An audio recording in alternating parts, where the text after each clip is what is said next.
Let's get into it. Let's go. This is podcast. It's episode 689. To the person who thought that I was making up numbers of the episodes, I am not. I just make a lot of episodes. It's almost 90 a month, people. Hit that subscribe button. I'm telling you, we make a lot of content here. We're getting right into it. It's Joe Rogan, Coleman Hughes, and they're talking about where ideas come from. And anytime, if you're in the know and you're talking about where ideas come from, eventually you're going to start to touch on Nikola Tesla, which they do. So it's a very interesting clip, and they get very, what's the word? Esoteric. There you go. This is take 2 because I didn't know what that word was. I was trying to figure it out. Let's get right into that clip. Of course, you guys know about the store. This is IamCoachColin.com. Discount code is IamCoachColin. All you got to do is put that in, all capital letters, all one word, one L in the name Colin, and you got 10% off. Let's go. So the blimp, New York City, Empire State Building. Someone's going to yell at me for calling it a blimp because it's actually a dirigible, and I don't know the difference. I think it's a structure. I think it's the exterior structure. Yeah, anyway. So dirigible has an exterior structure, whereas I think a blimp is just a balloon. Is that the case? So it parked it there, and that was why they said they needed to do it, and people walked onto that fucking thing from there? They tried to do it for about 5 minutes or something, and it didn't work. And then they said, screw that. But at least we're taller than the Chrysler building now. When I was reading it, it didn't work because it was super fucking windy, which it obviously is in New York City. Right. So they didn't plan for wind? For a fucking giant balloon? It was supposed to be the stop for transatlantic Zeppelin flights. Dude. How crazy is it that I had a dream once. It was a really weird dream. It was a dream of, I forget, it was 1,000 or 1,000,000 Teslas. It was a dream that in a parallel universe, it was a very strange dream. And by the way, I've had it more than once. I think I've had it at least twice.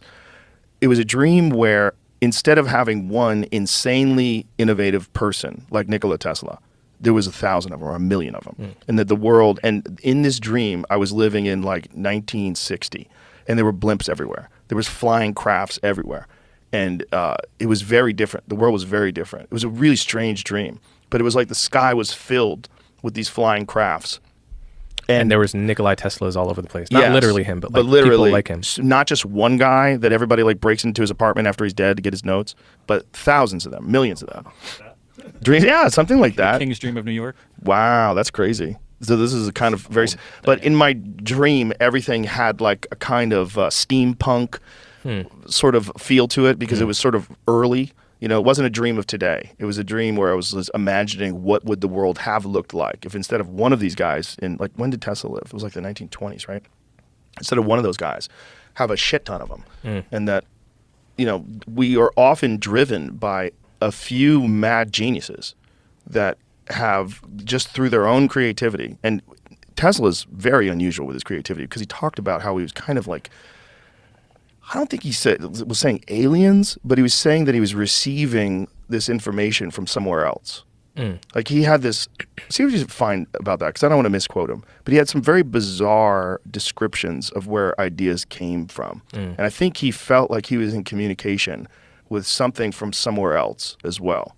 Well, I know a lot of artists and musicians have described it that way because I don't think you know where the idea comes from. I mean, I have a theory. When you're joke writing, where does it come from? I think ideas are a form of life. I think it's not a life that uses blood and tissue. I think it's like a different kind of like non-tangible life form that enters into the creative mind. And it manifests itself in the form of physical objects. Every physical object that we see on Earth, from cars to planes to tables, was thought of first. A thought came to someone's mind and said, what if I cut this wood and sand it down and put some fucking legs on this bitch, and I got some shit to put my stuff on. Look at that. I got a table. Like somebody had to think of that. And that thing became a real object. The whole Earth is covered with these things that human beings have put here because they had an idea. Like, and it's making us make a better version of ourselves. And this is what I think AI is. I think what we're doing with this constant thirst for innovation, and also this, it coincides with our materialistic tendencies. It's like it facilitates it. It helps it. Everyone's so material. You got an iPhone 6? What's wrong with you, bro? You know, like you need to get the 15. It's USB-C now. Oh my God, I got to get the 15. And everybody's running out. And everybody wants to do that. Everybody wants to have the newest, latest, greatest thing. And what does that do? It fuels innovation. And ultimately that leads to us creating AI. And this is where we find ourselves. And Yeah. we find ourselves in this weird situation like, okay, who's in control of AI? And if someone really does invent a better form of AI and uses it to hijack the economic system, to hijack, who knows? Just you have insane amounts of power. If you Yeah. have an insane mind and the ability to innovate far beyond capabilities of the human mind. Some people have been arguing, I think they're probably right, that the safest way to build AI is to have lots of people build it separately, because then no one AI will be decentralized. Right. Right. Rather than try from the top down, the government to say, okay, we got to build this safely. We're going to take charge. We're going to regulate everything. We're going to make you put the seatbelt on. To have multiple parties at the same time all over the world doing AI, it may guarantee or may help ensure that no one of them becomes so powerful that they exist unopposed by Yes. others. Well, it would be right? very irresponsible if you were a superpower and you didn't do work with AI. Yeah. And China does, or Russia does, or Right. Iran does. Right. That would be irresponsible. So you would really kind of have to do that. So you remember when people were asking for a 6-month pause? Yeah. You heard about that? Yeah. China's not going to. China's not going to pause. I mean, this is sometimes the smartest people in the world don't have common sense. Well, they would like the international scientific community to get on board with that, but Mm-hmm. they don't have that option in certain parts of the world. They just don't. They just don't. And when it's something like AI, something that does have the power to radically transform everything that we see around us, and is probably doing it right now with algorithms that manipulate people's perspectives on all sorts of things. You know, how much of the Twitter beef with the bots and all that stuff, how many of those fake accounts are being run by AI? How many of them are being generated by programs? I would just assume at this point, it's not zero. Mm-hmm. It's not zero. And we know that that's a real factor in making sure that people are constantly pissed off at each other and fighting back and forth. There's just certain foreign and domestic interests that have a vested responsibility to do that. Like this is what they're trying to do. Like this is my job. I got to go out and make people mad about abortion. I got to go out and make people mad about the border. I got to go out and make people mad about this. And they're running programs that are having people argue with people like constantly, all the time. I mean, I'm sure you've seen when someone will like highlight some sort of a tweet about a particular thing, and then you put that tweet in a search engine and you will see thousands of people I tweeting haven't the seen exact that. same thing. Wow. Yeah, it's wild. It's wild. And there's less sophisticated versions and more sophisticated versions. And then there's actual physical bad actors, human beings that are doing it, you know, and they're doing it very creatively. And that was one of the things that Renee DiResta investigated when she was looking into what was going on with Facebook and these troll farms and the Internet Research Agency in Russia and how they were manipulating social media arguments. One of the things she noticed that they had organized a Texas secession rally right across the street from some Islamic rally. And did people show up? Yeah, sure, people showed up. I think I learned from her too that they had organized a BLM rally and people showed up. That's wild. They also organized, well, one of the crazy things they did was out of the top 20 Christian Facebook sites, 19 of them were run by troll farms. Wow. So all the, you know, the hateful rhetoric and all the, you know, all that stuff run by people who are just trying to get people angry at each other. Now, I will say, that said, I love GPT-4. You know, Oh, it's amazing. ChatGPT. I love it. I use it almost every day. It's like a smart buddy that will do whatever I tell him to do. Yeah, it's a good way to put it. And even when I don't agree with him, I can have a fun or intelligent exchange with him that makes me smarter. Yeah, It's just so much fun. it's very interesting. We I use like it all the time. throw on a the show. documentary and everything I don't understand, explain this to me. Are you sure about that? Wow. Well, I heard that. You know, it's like, it's fantastic. I strangely meet a lot of people that don't like it at all. Why? Either because they feel that it's not smart enough to interest them. That's the first thing. And I really don't get that. It's smart enough to be interesting. It's smarter than a lot of people. Why would they say it's not smart enough to interest them? I hear this all the time. I say, oh, Who you it's hanging not out really with? that intelligent. It's just feeding you talking points. It can't really think, for itself. Come on, man. If People you don't still say see this. that as the seed of something that's going to be infinitely more intelligent yeah. than human beings, you're foolish. I think so too. Yeah, that's a person That ship has sailed. Yeah, but then, that falls into this. People don't want to be duped by things. They don't want to be the person that. That fell for the hype. Yeah, exactly. Yeah. Well, the hype is real this time. Well, it's and real just, as if you fuck. don't, a lot of people are still on 3.5 because they don't want to or can't pay $20 a month. Go to GPT-4 and really have a conversation with it about anything. Tell me it's not smart. It's Very interesting. I forgot that they went into that part of the talk where they started talking about ChatGPT. That actually sold me. I was like, if I was near my wallet, I would have bought it right then. I was like, oh yeah, I gotta buy. I forgot I gotta buy that. I gotta pay for that. I'm going to. You're gonna get it? Yeah, and see what's going on with it. Yeah. See what it can do. You know, it's funny. I'm thinking of buying it so I can play around with it, and someone else is like, I'm pretty sure I can hook this up to my brain. Yeah, that's crazy. For sure. There's somebody else in the world that's like, I know how. I saw the video, and I think I can just, if I can just, yeah, just through the year. That's okay. Something. There's people out there. But back to Nikola Tesla. Yeah. That's what I wanted to focus on. I had some things written down. I don't know if you did. Just one thing, because they were talking about like his dream and how there's like a whole bunch of like Teslas running around, and that made me think of like Elon Musk, and how our world would function if there were like 1 million of him. Yeah. That'd be so crazy. It would be something. I don't know if it'd be good or bad. I don't know either. That's what I was trying to think of. If they're all exactly the same, then they would all just work infinitely faster towards the goal. But if one of them is just like, I'm a maniac. There has to be like an evil one. Right? If one of them's just like, well, I want to see the world burn. Yeah. And I know the quickest way to do it. I'm still not convinced that the original is not evil. So. Yeah, right? So true. Yeah. It's an interesting thought process. Because a lot of people, there's been this meme that goes around where people are like, it's like a very super futuristic city. And it's like incredible. And it's just like glorious looking. And they're just like, if Nikola Tesla didn't die, or if he actually got the funding, like if we didn't lose all his inventions. Yeah. Because supposedly Joe actually touched on it, that people did come into his place and they took all of his stuff. I wonder what happened to it then. Like if people were going to take his stuff, like why wouldn't you then go to use it? You want to know what happened to it? Yeah. We should have went deeper into this. I forgot to bring this up for research. But do you know who got inside that apartment building? Who? Donald Trump's uncle. Stop. Donald Trump's uncle was one of the first people who got inside his apartment. That's insane. And it's apparently he cleaned it out. And we all know Trump is a time traveler. So. This is where the story gets deeper, is that there was access to time traveling technology. Yeah, I'm not shocked. And that's why that's why that book came out with his son's with Trump's son Barron and the time travel and all this stuff. And that's why Trump is so hell bent on becoming president, because he can actually see what's about to happen in the future and he's trying to stop it. It's a whole big thing. That's a whole can of worms. I love it. I love that story. Donald Trump's uncle. Yeah. Which Donald Trump's uncle actually passed away. He was, I don't want to misspeak, but I think he was an alcoholic. Okay. Like he had something going on. Yeah, something happened in terms of that. Or he just traveled in time. And that's just what they say. True. Yeah.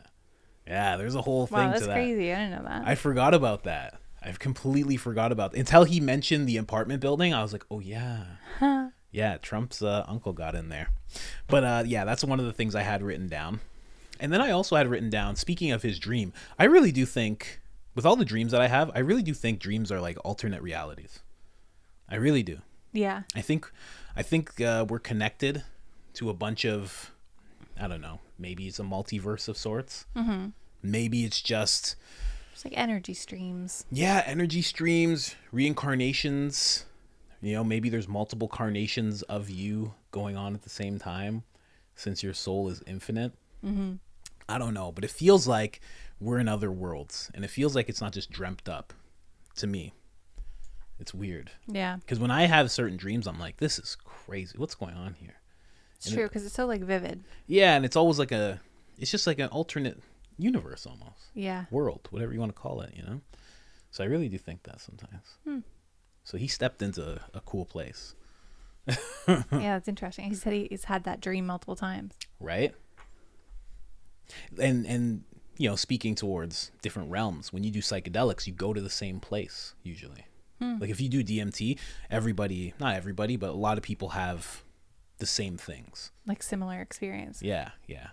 Like Joe talks about the DMT elves, which some people will say are demons. I've seen these elves myself. That's scary. They're not that scary. Well, it wasn't. It was just weird. I mean, it was like it was me, and then I multiplied, and then my mouth opened up, right to the point where it was flat, and then all of a sudden it was like a mushroom head, and then they were like little guys.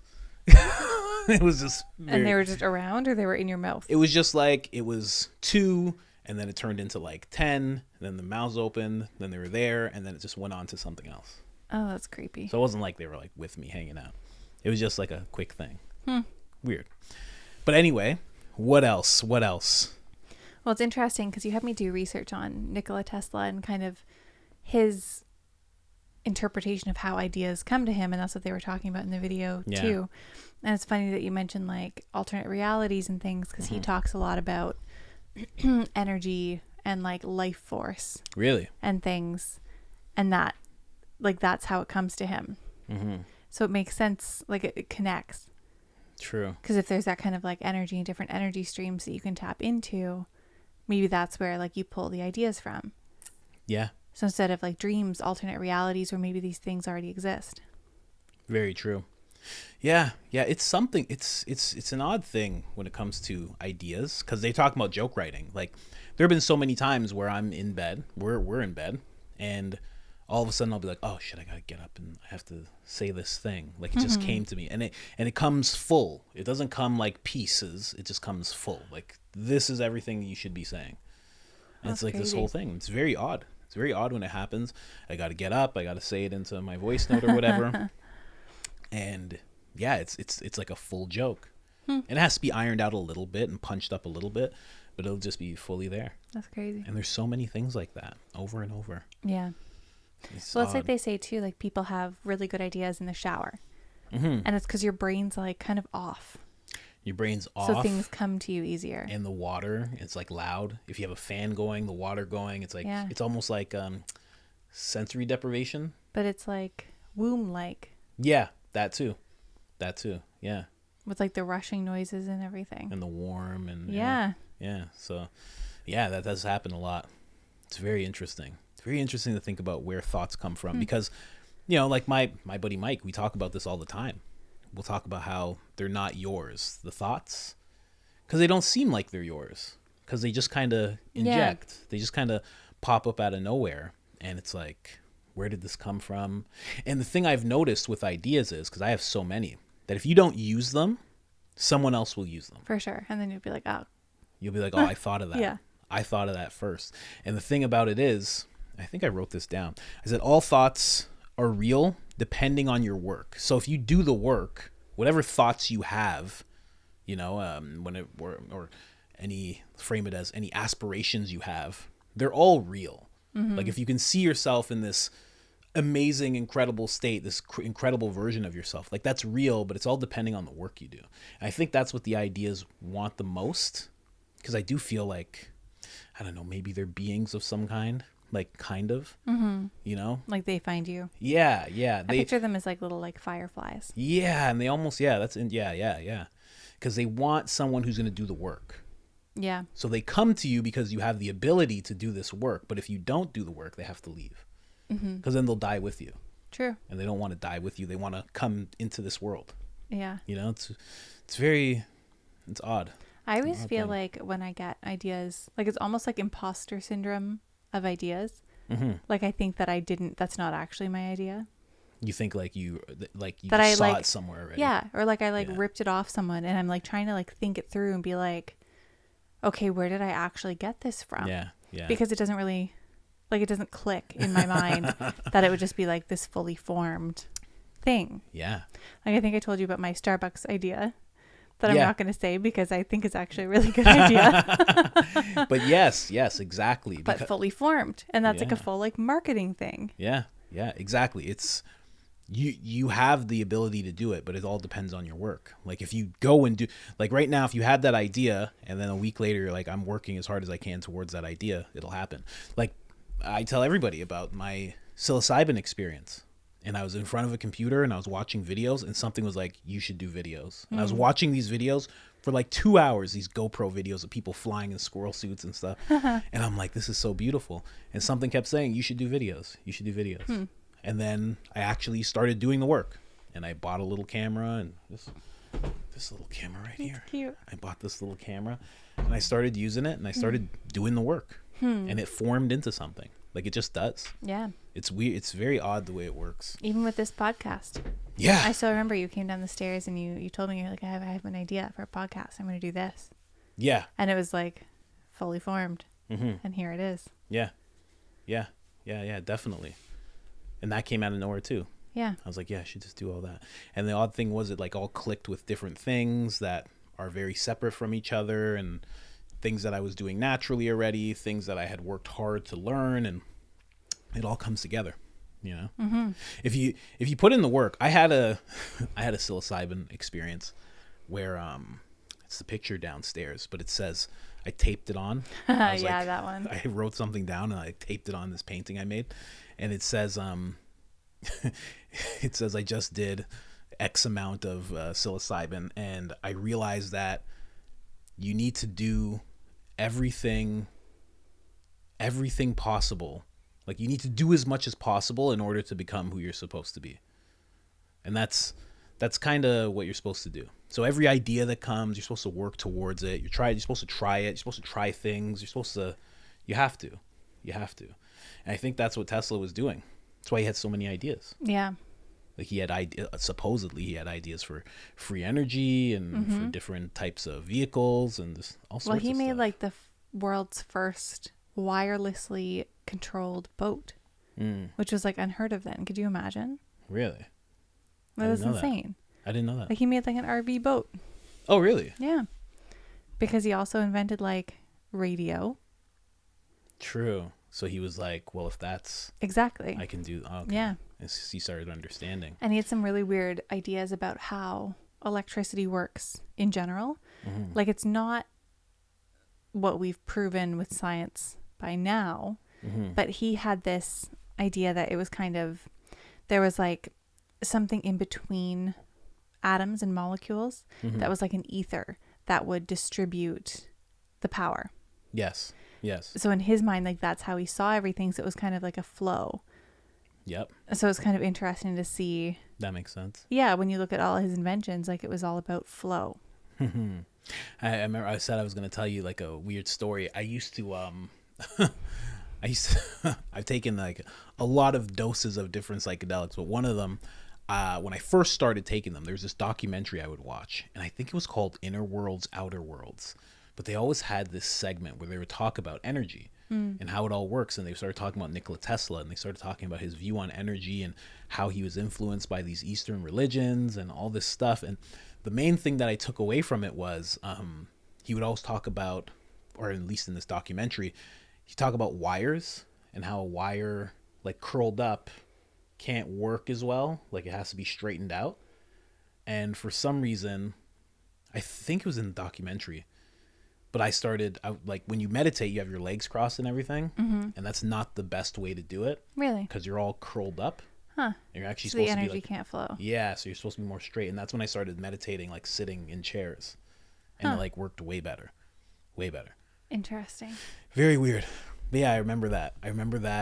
If I see that right now, I'll probably have like a flashback. You have flashbacks when you take certain things because they sit in your fat cells. I'll have a flashback if I watch that documentary. I don't know if I still have it. I gotta find it. But yeah, they talked about, that's how I knew that he was influenced by these Eastern religions. Yeah. Because they were talking about it a lot. So what do you got? It's got some interesting things. So the first one is just about Nikola Tesla's top 10 inventions. Just a little history of him and why he's so important. So if you scroll down in that, it'll like go through a bunch of his life stuff and then get to top 10. Really? Okay. But the first one is the Tesla coil. Oh wait, where is this? New York. That's where he passed away, right? Yeah. Oh man, so it really was Trump's uncle. True. Trump's uncle really did get in there. Yeah. And they were big into real estate. That's crazy. So he would be the person. Oh God, that's wild. How wild is that? That's insane. If I interviewed Trump, I'd ask him about that. Yeah. I'd push aside all the politics and I'd be like, Tell I me know about about your uncle. I know about the Marxists. I know about the attack within. Let's talk about Tesla for a second, just to see how he reacts. And Barron. Yeah, right. Barron's almost 7 feet tall now. Yeah. Where's the first thing that we're talking about? Keep going. Keep going? Yeah. There we go. See, and I love this. I'll go back to that in a second. But I love the fact. drawings. I love Leonardo da Vinci. That's like a big person I look to for inspiration in terms of ideas and having so many. And he has the same type of sketches. Yeah. Well, it was said that he had like not a photographic memory. I can't remember the word for it, but like he was very good at visualizing concepts. So in his brain, he could like create something. Is it aspatial? I don't think so. It was some funny word I'd never seen before. Someone said I did a test and I had something like that. That makes sense. It was like a thinker where you can like see things. Yeah. Like you can actually see it. And that makes it so you have to like do things with your hands. Yeah. Like he had that, but it was like on another level. Yeah. So those pictures are just like, he probably made them in his brain already. Wild. You know, just crazy. So these are just a couple of his Tesla coil. inventions. Yeah, so the Tesla coil is I don't know, some kind of energy thing. I don't really understand the science behind any of this stuff. Does it say it? Yeah, it's a transformer used to Okay. produce high voltage, low current, alternating current electricity. Wow. He for sure could have made free energy. If somebody For just sure. like gave him the ability and the money and just didn't stand in his way, Yeah, a little bit of time. for sure he could have made free energy. Yeah, because he did so much for electricity to begin with. Or maybe he has, and everything that's set up is just a ruse. And there's just like, Oh. there's something that big that's sitting in a room just powering everything. Maybe. There's like only 5 of them for the whole world to just be powered. Would be crazy. And it's like, just make people pay. Oh my God. They Thanks give so us much. $1 trillion a year. Yeah, It's really. fine. And the next one is the magnifying transmitter, The next which one. looks crazy scary. Hold on. What does it say here? Can you read that first little part? Which part? This part. Chances that you have. Chances are that you have already seen this invention. It is a transformer used to produce high voltage, low current, high frequency, alternating current electricity. To observers, it appears as if lightning is being shot into the air.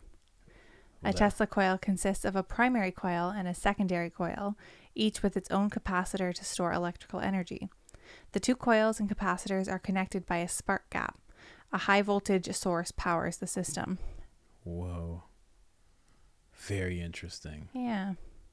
Oh, read that last part. This field collapses quickly. This field collapses quickly and generates an electric current in the secondary coil. The voltage zipping through the air between the two coils creates sparks in the gap, and eventually, the charge in the secondary capacitor becomes so high that it breaks free in a spectacular burst of electric current. Wow. It seems like just from you reading that and just looking at that, like he was like on the cusp of like free energy. Like he was like real close. Yeah, it's to just it. like arcing through the air. Yeah. Like what? Yeah, it's crazy. How? And what? Are there other people that can do this now, or is he I don't just? know. Is he like the pyramids, and it's just like, well, we can't do that anymore because he's gone. We Yeah, don't I know what feel to do. like I haven't heard anything in the news about any kind of electrical advancements, you know, other than like solar power, wind power, those kind of basic things. It seems like other than things people can make money off of, right? Mm-hmm. Yeah. What's this next one? The next one is the magnifying transmitter. I don't know what this is. Hold on. It looks crazy. Everything he does, it just looks insane. No, it looks insane. I don't know if we even use this anymore. Who knows? But the caption under the picture says burning the nitrogen of the atmosphere, which is weird. Wow. Yeah. But that's one of his ideas, that he could pull it through the air. Yeah. Well, it says the first sentence underneath that picture is Tesla had intended the Tesla coil to be part of a wireless power system and was a mainstay of many of Tesla's other experiments. Wow. So he was trying to create power that can be transmitted without wires, Wow. which we don't have, obviously. Jeez. What a guy. Yeah.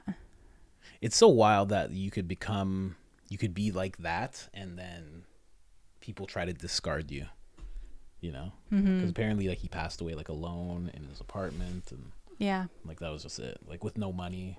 Yeah. Well, I heard he like made a lot of money from his initial inventions that he sold to Westinghouse Electric. Really? So he made quite a bit of money there, and then I don't know if he made more money later on or just kind of spent it all, but it said by the end of his life he had lots of like hotel bills and things that he didn't pay because he couldn't. Yeah, exactly. It's Trump Hotel. Yeah, maybe. Oh shoot! Everything connects. Wow, that was it. Yeah, maybe. Because they've been at it forever. Yeah. The Trumps, like Trump is like the second generation of that. Yeah, maybe they were owing, and that's why he thought he could just take things. Yeah, why wouldn't he? Yeah. He'd be like, that's where the genius is, right? It also says here, by running a wire connected to the resonator around his lab, he permeated his lab with electromagnetic energy and was able to light a fluorescent bulb held in his hand because the voltage drop through the air was great enough to cause a sufficient current flow. So he literally just had wires running around his lab and would hold a light bulb and it would go on. Wow. So it wasn't connected to anything. So it was wireless energy. Imagine, so he did it. Imagine, yeah, exactly. That's crazy. Imagine having a world where people were just like, this man's important and we have to expand on this. Yeah. We have to. We have no choice. And then it says under that, using a magnifying transmitter, so that invention that was above, Okay. he was also reportedly able to light a field of light bulbs at a distance of 1 kilometer. Wow. The magnifying transmitter was an adaptation of the Tesla coil, only instead of discharging to the earth, the magnifying transmitter created standing waves of electrical energy, which could be harnessed by a tuned receiving circuit. So crazy. So crazy. Could you imagine seeing that even today? Like a bunch of light bulbs just like sitting by themselves in a field and they just turn on? Yeah, you think it was aliens. Yeah, 100%. 100%. You think it was aliens nowadays. You'd be like, what? Yeah. The Tesla turbine. What was this? Tesla turbine. He developed his own turbine-style engine that used combustion to make discs rotate. So it was for cars. Fuel efficiency of his engine was as high as 90%. What a guy. Yeah, that's crazy. What a guy. A big achievement for the time, considering this is similar to the efficiency of some modern turbines. Wow. Whew. Yeah. But again, you can't make a lot of money off that. Mm-hmm. What's a shadow graft? It's kind of like an X-ray. Okay, cool. Yeah, but he lost all his work in a fire. That's literally like the second burning of the Library of Alexandria. All his stuff. Yeah. Yeah. Getting rid and also the same way I think the Library of Alexandria getting burnt down, I think that was fake. I think the Romans took all of that and all of that stuff that was in the Library of Alexandria and then just burned the empty in building. the basement of the Vatican. Oh, 100%. Sitting next to Jesus' mummified body. Oh my God. And then the radio. Yeah, the radio. Wow. That's a pretty easy one. The I don't real think I have to the explain real that. father of podcasting. Yeah. Mm-hmm. How crazy is that? Call Rogan the podfather. This guy's the podfather. And then after that is the neon lamp. Really? Yeah. Wow. Just in his spare time. Mm-hmm. He's like, I need to know if you guys are open. And they're like, well, just knock. And he's like, I'm not knocking on this door. This is ridiculous.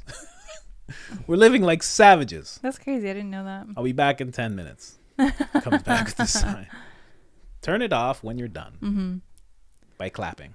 By clapping. The neon sign. What else? The Niagara Falls Transformer House. Whoa. Which is crazy. I think we saw something about this when we went to Niagara Falls. Yeah, possibly. Well, I feel like in some museum or something. After reviewing Teslas. Huh. Wow. So he invented this? So he came up with this idea and then... see, this is the thing. This idea gets put into action. Why didn't the rest of the ideas get put into action? I don't know. Can you make money off this? Like, is anybody making money off of this? I'm sure they are because they're selling the power. Oh, well, there you go. Okay. That makes sense. Okay. That's where the power comes from. It's like you might as well harness all of that huge energy. It's interesting, though, that it says when it came to deciding what company would build a power generator at Niagara Falls, Thomas Edison was the first choice. Thomas Edison and Nikola Tesla were like kind of rivals For sure. in their time because they were both doing electric work. It's like Steve Jobs and Bill Gates. Yeah, exactly. Basically. Exactly. Yeah. But Thomas Edison was all about the DC current, direct current. And then Tesla came up with the AC. So because the Niagara Falls team liked his AC current model, they went with him. Wow. So he built their transformer. And then you know that they went on like a fake news, like it was the first like evidence of, well, I shouldn't say first evidence, but it was like, you know, very rare evidence of fake news where they would go around, like, I think it was like they were electrocuting elephants. Oh my gosh. To show the dangers of AC. That's so crazy. Yeah. Isn't direct current like more dangerous or something? Yes, at the end but they were showing like, oh, this is what AC does. Really? This is what AC does. AC's not good. Yeah. Those poor elephants. Right? They were electrocuting all sorts of things back That's then. insane. Probably some black people. You know, Oh, no. all sorts of things. Yeah, it was back then. It's horrible. The inductor motor.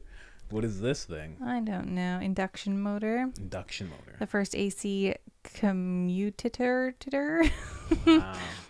I don't know what that word is. Yeah. Commutator-free three-phase induction motor was invented independently by Galileo Farace and Nikola Tesla.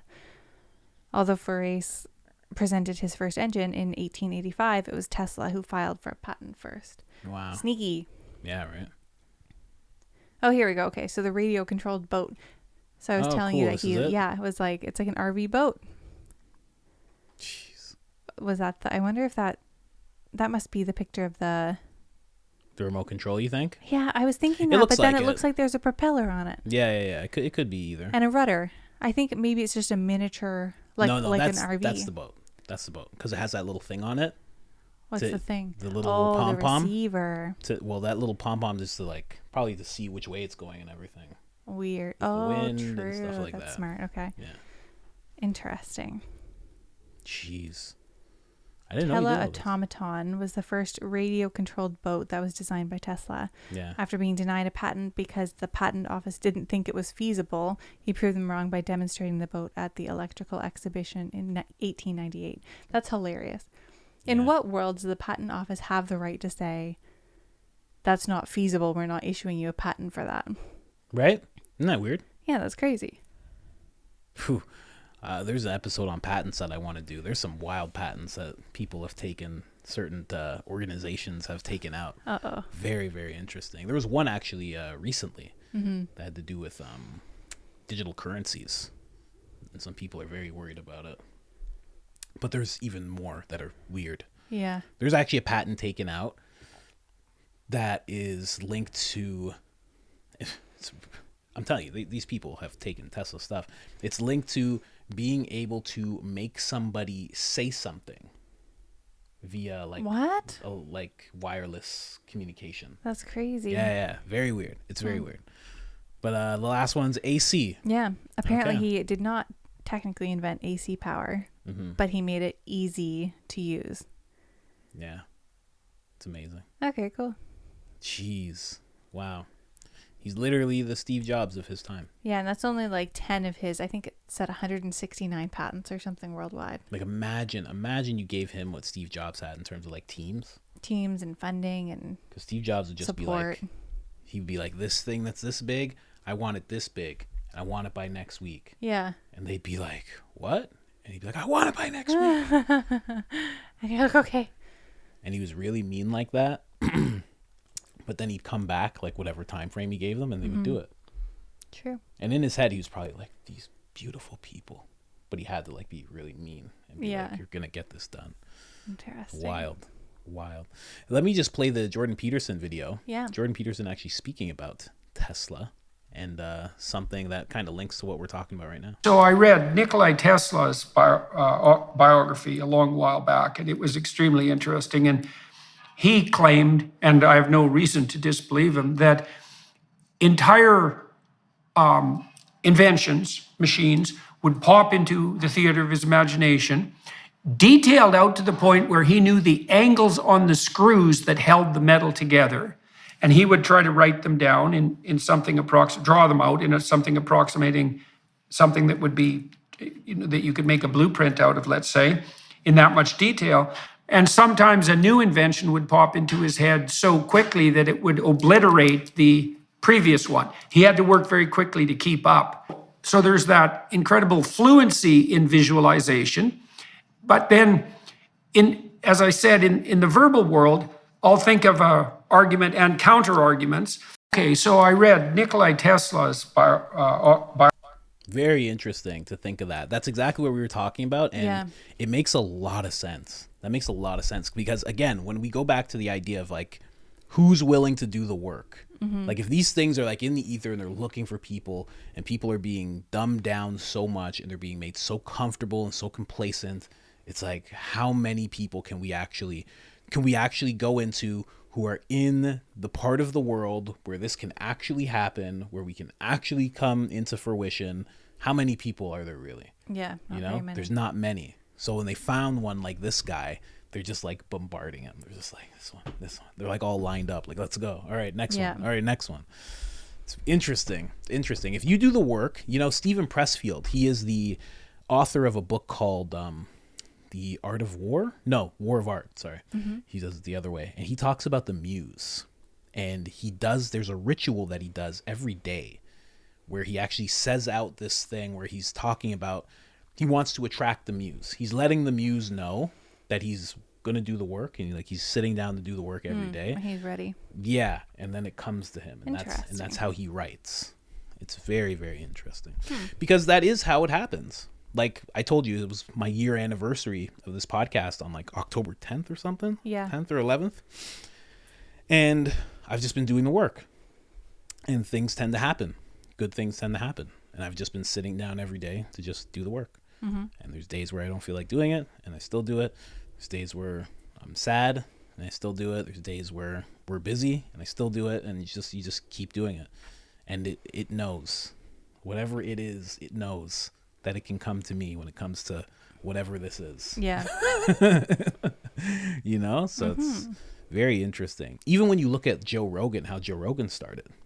Like he talks about it, and so many people were like, why are you doing this? Like they would look at him like he was crazy. Like, what are you doing? True. And he'd be like, oh, we're just going to sit and talk. And like, especially considering his background. I'm going to stream it. And they're like, what? Yeah. Why? What are you talking about? Like, we're just going to sit and talk for a while.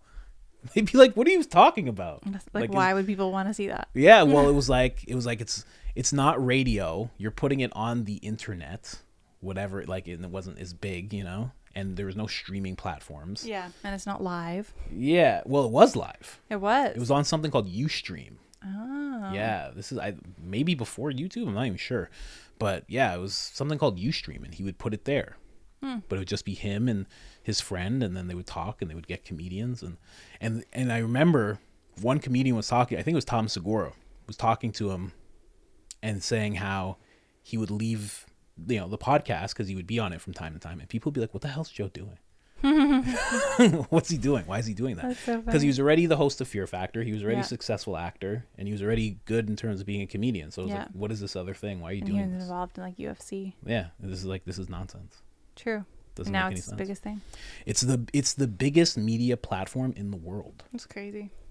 People don't realize that. Some people still have in their mind like CNN is bigger or MSNBC, and Joe they're not. Rogan's bigger than them. All of them. That's amazing. Every single episode gets around 11 million downloads. So if he stayed at the frequency of doing 5 a week, I think now he's cut it back to like 4 a week or something. But he's neighboring almost 1 billion views. That's crazy. Like every year it's billions, his viewership. Wow. And that's downloads. That's not even the people who just watch it or just listen to it. So it's insane. Biggest thing ever. But again, the ideas, they come to people who are actually ready to receive them. So if you have an idea out there, if you have an idea out there, go do it. Go do it immediately. Like I keep telling you about that show I want to do. I want to do that show. And that idea keeps coming back to me. Yeah. And I want to do it. And I feel like I should. And, another thing, before I let you go on, I keep interrupting, sorry. But Louis C.K. talks about ideas. And he's like, he talks about his own experience. He's like, if I sit for an idea for too long, he's like, it rots.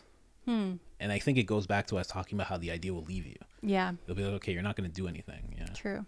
Like, I need someone who's going to actually do something with this. Yeah. So, sorry about that. Moving on. Yeah, that's okay. This is along the same lines. Is it this first one? Yeah, Nikola Tesla.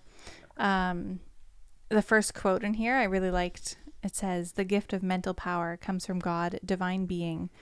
And if we concentrate our minds on that truth, we become in tune with this great power. Wow. My mother had taught me to seek all truth in the Bible." And that's very similar to what you were saying. Wow. And that it just like, it comes to you, it comes from something, it comes from the universe. Mm-hmm. And then you have to concentrate your mind on that idea. Yeah, definitely. Definitely.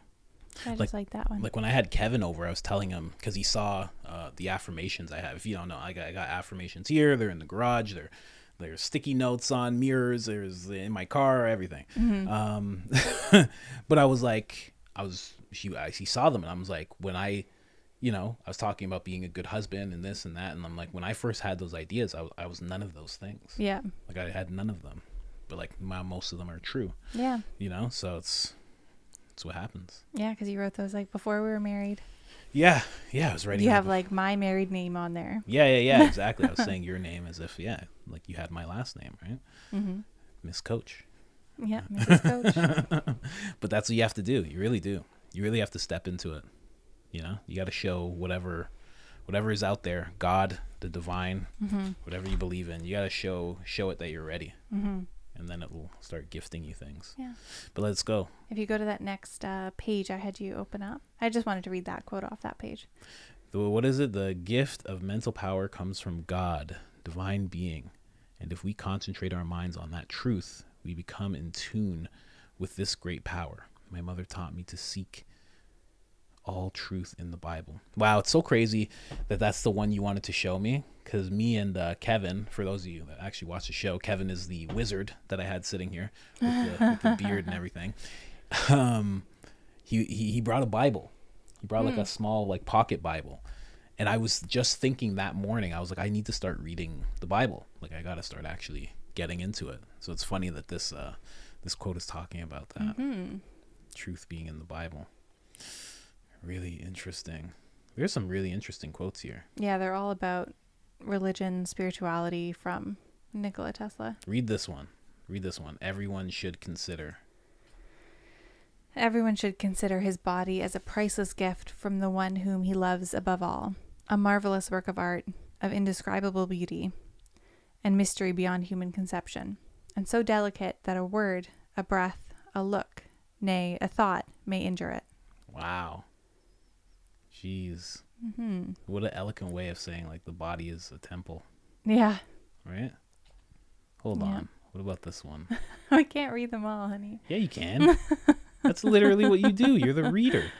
Okay, which one are you looking at? Peace? Yeah. Peace can only come as a natural consequence of universal enlightenment and merging of races. And we are still far from this blissful realization, because few indeed will admit the reality that God made man in his image, in which case all earth men are alike. There is in fact but one race, of many colors. Christ is but one person, yet he is of all people. So why do some people think themselves better than some other people? Wow. That's beautiful. Mm-hmm. All right. What did you want to go on to next? This one? Yeah. So the next one is interesting because he was actually not just Christian. He identified as some kind of Orthodox Christian. Yeah. Orthodox Christian. Serbian. Yes, exactly. Serbian. And then Christian. he grew up in Croatia. Mm-hmm. So he was really like, that was his family's religion. But he also would branch out and meet with these kind of Eastern religions.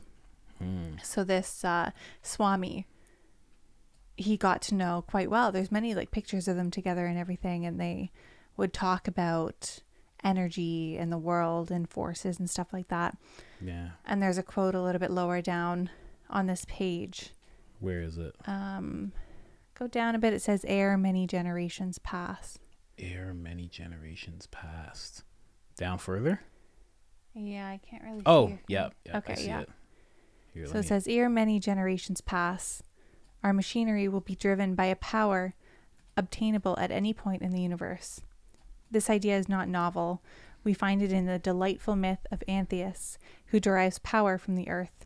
We find it among the subtle speculations of one of your splendid mathematicians. Throughout space there is energy. Is this energy static or kinetic? If static, our hopes are in vain. If kinetic, and this we know it is for certain, then it is a mere question of time when men will succeed in attaching their machinery to the very wheelwork of nature. Well, that's amazing. I didn't have that highlight. I don't know where that is. I can't find that. Where is that? I don't know. Oh, you were saying ear. I thought you said here. No. You right? This one? Yeah, that's the right Okay, one. okay. Okay, many generations past, our machinery would be driven by the power of obtainable at any point in the universe. This idea is not novel. We find it. Say that last part again. Which part? We find it in delightful myth of. Oh. What is that word? We find it in the delightful myth of Antheus, Okay. who derives power from the earth. We find it among the subtle speculations of one of your splendid mathematicians. Throughout space, there is energy. Is this energy static or kinetic? If static, our hopes are in vain. If kinetic, and this we know it is for certain, then it is a mere question of time when men will succeed in attaching their machinery to the very wheelwork of nature. Wow. That's very interesting. Yeah, I just found this one really kind of interesting because it's very spiritual, but it also like speaks to how he's getting his ideas, and they're very like from nature, and he's connecting Yeah. his own thoughts to nature and what he can make. Which makes sense. That's what you'd have to do. And that's why I always think past civilizations were way more advanced than what we have going on today, because I think they were connected to nature more so. Yeah, probably. Like they understood. Well, first of all, they could look up and actually see the stars. They didn't have massive light pollution, Yeah. right? I love when we can see the stars. Yeah, I've never actually experienced that. Yeah. People always say like, yeah, I've seen like a few, but like I've never seen it where it's like mind blowing. We should go up north sometime. No. We should go to Hawaii sometime, because that's where you'd see it. What you're talking Yeah? about, that's nothing. That's basically just where we are now. I guess. When you actually go to this place, Joe Rogan was talking about it. I'm pretty sure I played it while you were there. You go up. Oh, like above into the observatory clouds. and stuff. You go above the clouds, Yeah. and then you go into this thing and you can see it all. And it's insane. Yeah, that'd be cool. See everything. Yeah, let's do everything that. moving. You sit there for 24 hours, there's no way you're not seeing aliens. You think so? There's no way. How could you not? It's like looking out a window and not seeing a person walk by. I guess. Yeah, eventually, you're 24 hours in front of a window, you'll see somebody. Right? See a raccoon, I guess something. it depends where you are. Yeah. Like, what if your true. window is like into the Facing Pacific a- Ocean? Or, yeah, I was going to say facing a wall. Yeah. Yeah. Like, it doesn't mean there aren't people if you don't see it. Yeah, well, yeah, no, I don't. I think there's always people. I mean, aliens, if we're talking about space, I think there's always that. What else? That was it from that one. In the Wikipedia, I was laughing a little bit because there's a piece about his views on eugenics, which is hilarious. It's quite far down. It's under a section that says views and beliefs, and it says on society. Well, I'll never find it. Just read what it is. Okay, so He just thinks people shouldn't marry. Is that what you said? yeah, I'll read his quote. It says, "Man's new sense of pity began to interfere with the ruthless workings of nature. The only method compatible with our notions of civilization and the race is to prevent the breeding of the unfit by sterilization and the deliberate guidance of the mating instinct. The trend of opinion among eugenists is that we must make marriage more difficult. Certainly, no one who is not a desirable parent should be permitted to produce progeny. A century from now, it will no more occur to a normal person to mate with a person eugenically unfit than to marry a habitual criminal." Yeah. Well, I mean, that happens instinctually. I think people go towards what is, or move away from what is unfit. You know, like if you're in the gym, you're a bodybuilder, you don't view like some like regular girl who's just like, "Hey, what's up?" You're like, no, that's not. You know? Yeah, but like If then you're, you like, find people if who you're are vegan, similar. If you're a vegan and somebody's eating meat all the time, you're like, they're not fit. Yeah. They're not. But then They if you don't think know. about the other end of the scale, people who are like unhealthy, maybe not in the best circumstance, Yeah. will find somebody else who's the same. Yeah. Definitely. And I think that's what he's talking about. Well, I mean, kind of what he's talking about. He's talking about the fit not being around the unfit, Yeah. right? But like, he's not really touching on, or wait, he said sterilization, right? Yes. Okay. Yeah, I so- know he's going Okay, full hog there. But yeah, that's that. But that's actually funny enough. That's actually what happens. That you don't get sterilized, but you become what's that term for guys? I don't think there's one for Like women. impotent? No. Incel. Oh. You become an incel, right? Like you don't choose that, but that's just what True. happens Yeah, based it's weird on. that there isn't really a term like that for women, unless incel applies to women as well, but I've never heard it referring to a woman. I think the similar thing for a woman would be dead, because that'd be the only way she couldn't get some kind of guy. She would have to be passed away, not be able to, be conscious. Yeah. I think that's true in most species, honestly. Yeah, right. So that's it's funny that he had those views, but it kind of makes sense. And you know what's funny is that Elon Musk looks up to him so much that he called his company Tesla, right? Because he's trying to like break those walls that were put up to Nikola Tesla himself. But Elon has the opposite view. He's like, people need to be having kids. Like we need to be having a lot of kids. But the thing is, Tesla, Nikola, he didn't actually understand population collapse and what happens with that, Yeah, he wouldn't have even to think about it. Yeah, but now different. Elon Musk understands it fully, and we're all seeing it now. Whereas back then, I guess you weren't really seeing the effects of a population collapsing. Yeah. Yeah. Houses cost $45. That's fine. It was great back then. Yeah. But yeah, it's funny to see that they have such an opposite view. It's like the guy who would be considered the new Nikola Tesla, if anybody, is like, have as many kids as you can. Yeah, and this guy is like, maybe not.